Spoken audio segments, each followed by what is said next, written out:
పరిశుభ్రత, అందమైన పూల మొక్కలతో ఆ సర్కారు బడి నందనవనాన్ని తలపిస్తోంది. జాతీయ స్థాయి హరిత విప్లవ విభాగంలో 47వ ర్యాంకు సాధించి ఔరా అనిపిస్తుంది. పెద్దపల్లి జిల్లా పాలకుర్తి మండలం ఎలకలపల్లిలోని ప్రభుత్వ పాఠశాల రాష్ట్ర స్థాయిలో నుంచి 4వ ర్యాంకును సాధించింది. దూర ప్రాంతాల నుంచి పాఠశాలకు వచ్చే విద్యార్థుల ఇబ్బందులను గమనించిన ప్రిన్సిపల్ వారి కోసం సొంత ఖర్చులతో ఆటోను ఏర్పాటు చేశారు. ప్రధానోపాధ్యాయులు చేస్తున్న కృషిని గుర్తించిన అక్కడి జిల్లా కలెక్టర్ ఆయన్ను ప్రత్యేకంగా అభినందించారు.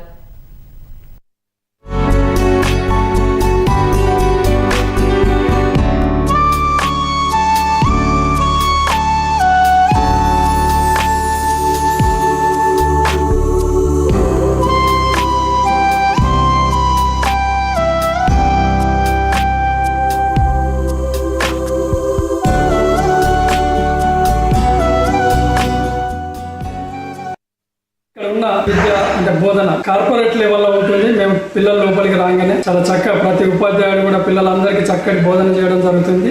పేరెంట్స్ కూడా వాళ్ళంతా కూడా గమనించి మా స్కూల్కి ఇప్పుడు 100 మంది కూడా పిల్లలు అంటే 70 మంది నుండి 100 మంది చేరడం జరిగింది. ముందు కూడా ఇంకా కార్పొరేట్ లెవెల్ అంటే ప్రతి విలేజ్ అంటే నియర్ బై విలేజ్లో కూడా కొన్ని ఆటో పెట్టడం జరిగింది. పిల్లలందరినీ ఆటోలో తీసుకురావడం, సొంత ఖర్చు మీదనే పిల్లలను కూడా తీసుకురావడం జరుగుతుంది.